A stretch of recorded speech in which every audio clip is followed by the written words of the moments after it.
Hi, everybody. My name is Elizabeth Hoffman. I typically tend to go by Liz. For my older adult interview, I decided to interview my mom. Her name is Joanne, and she is 65 years old. During this interview, I felt like I learned a lot about her, and she also kind of learned a lot about herself while telling me about her past. I learned a lot about her young adulthood years, her current adulthood years, and kind of just how she feels looking into the future. So for my older adult interview, I decided to focus on stage 7 of Erik Erikson's developmental stages. Stage 7 is generativity and stagnation, which is primarily adulthood. This is ages 40 to 65 years old. Rogers described this stage to be when adults are involved in investing their time into their work, their families, their communities, and future generations. During this time, adults tend to strive to create or nurture things that will outlast them, often by parenting children or contributing to positive changes that benefit other people. Generativity refers to making your mark on the world by caring for others as well as creating and accomplishing things that make the world a better place. Adults who are unable to do this tend to never move past investing in just themselves and become self-absorbed. They become stagnated and are unable to be productive for the sake of others. Stagnation refers to the failure to find a way to contribute. Those who fail to attain this skill tend to feel unproductive and uninvolved in the world. Some important experiences that my mom went through during this developmental stage are getting married to my father. They are now together 29 years. This was my mom's second marriage after being divorced from her first marriage when she was 20 years old. So this was kind of big for my mom since she did get married much later in life. She then had 2 children, including myself and my older brother. This also happened much later in her life. Together, her and my father built a brand new home for our family to grow up in. We went from a 2-bedroom trailer that was not the warmest in the winters to a beautiful 2-story, 3-bedroom home where we all grew up together and I am currently back living in. She also became a manager at her workplace. She started in this company during the 6th stage of Erikson's developmental stages and grew to become a manager and where she is there today, still 30 plus years later. Some difficult challenges and accomplishments that my mom went through in stage 7. She found my father after being divorced from her first husband, and she married him. Again, this was later in her life. So this happened when she was about 35 years old. She had two children. During this time, my mom put aside her own wants and needs and gave myself and my brother everything she possibly could, from our education to guidance in life, love, affection, empathy. She was there for us for everything and is still to this day. Her and my dad saved money to move into a bigger home where we built that on a property where we still live today. In her work, she started as a 6th employee at her company, to learning the ins and outs of this company, to being there for 30 plus years and becoming a manager today, and working with people all over the United States selling industrial holes.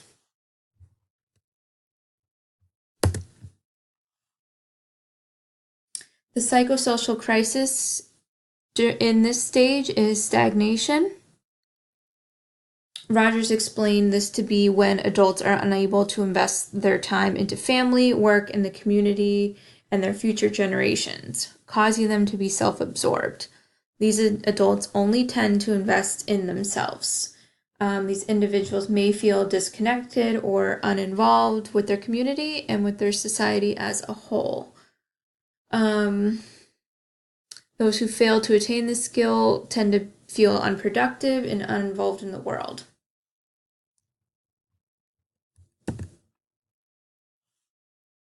So the main things that happened in my mom's life that allowed her to avoid coming into the psychosocial crisis of this stage were getting married to my father and creating a family with him.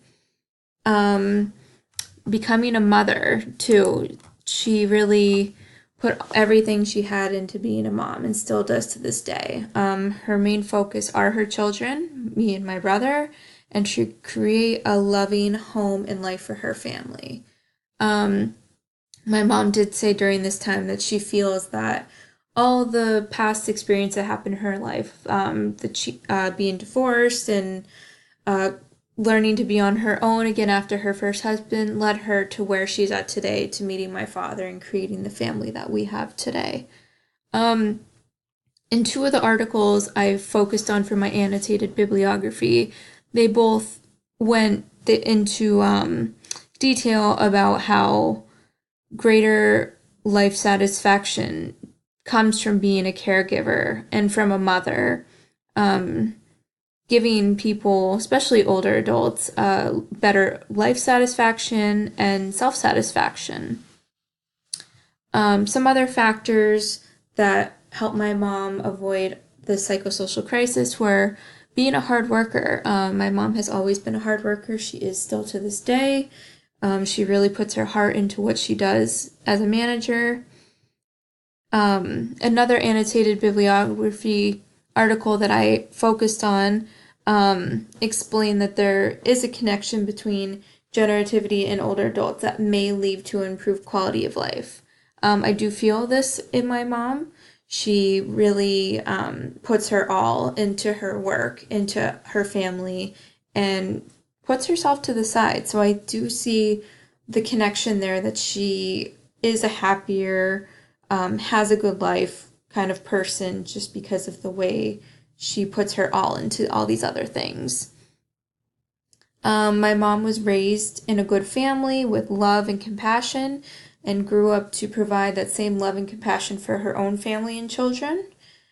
And she was taught from a young age from her own mother about motherly roles or duties. Some of those things include cooking, cleaning, sewing, and how to take care of a family. And these are skills that my mom brought into our own family and taught me how to do as well as a young adult.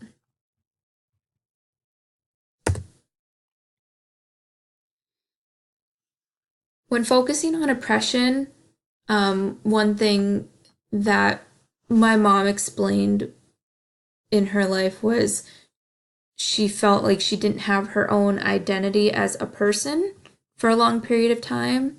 I related to this, that women tend to be a property of their husbands or fathers. She explained that she lived the life of her first husband kind of in his shadow, where they built a house, where they lived, what they did, who they hung out with. And she also worked for her father's business as a plumber. One thing my mom said was, I always felt no one knew me as Joanne. I was either Bobby's wife or Joe's daughter. My mom explained that once she divorced her first husband and finally found the career of her own, she felt like she finally became her own person and made a name for herself.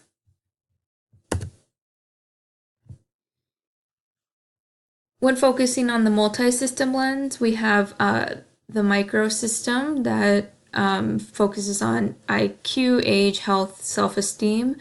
One thing my mom did struggle with a little bit in this system was her self-esteem due to her weight.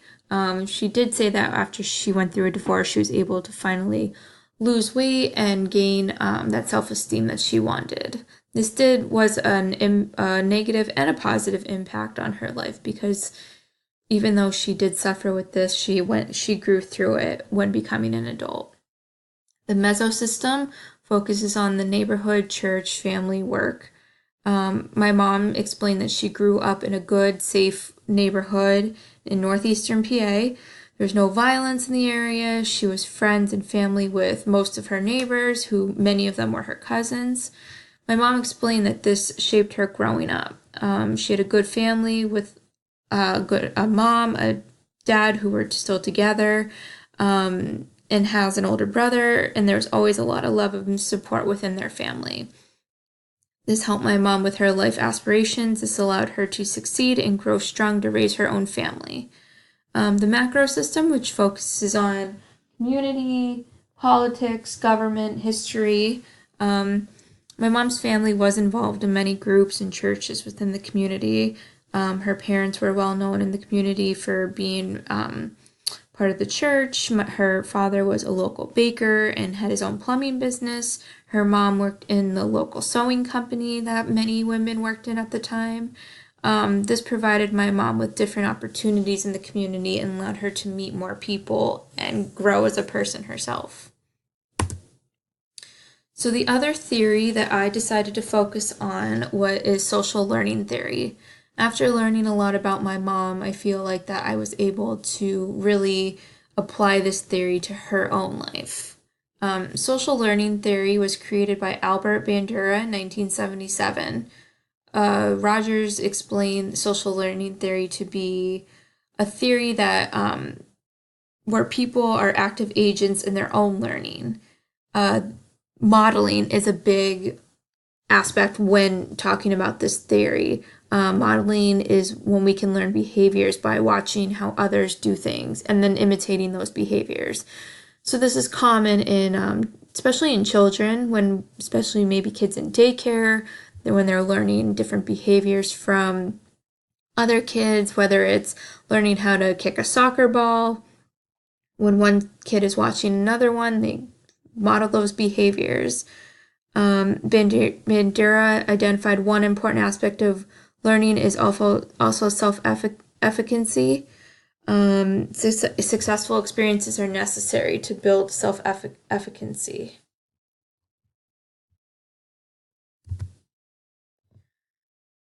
Modeling was an important aspect in my mother's life. Watching her mom from a young age, learning the different roles that a mother would have to be in a home. She learned how to cook, how to clean, how to sew, give love and empathy. She also learned how to work in her father's plumbing business by watching and learning from him. She became the receptionist and took care of all the billing and working with the customers, dealing with the phones. These were things she never knew how to do before until working with her father at his business. She was also hired in middle adulthood to work in an industrial pole manufacturing business. My mom had no knowledge or experience of this. She was approached with the opportunity and decided to take it and start a career for herself. She learned what to do from observing her bosses, who she has worked with for many, many years. She was their 6th employee in their business and now has been there for 30 plus years and is working as a customer service manager. When relating to self-efficacy, my mother is a very confident, independent person. She's very confident in her work, and she always is confident that she can do her work successfully with no issues. Rogers explained that when people have high levels of self-efficacy, they are more likely to perform well in school, work, and other areas of their life. My mom is a very, very hard worker in all aspects of her life. When she was in school, as a worker, as a mother, and a mentor to me. She is always putting her all into all the work that she does and really succeeds in this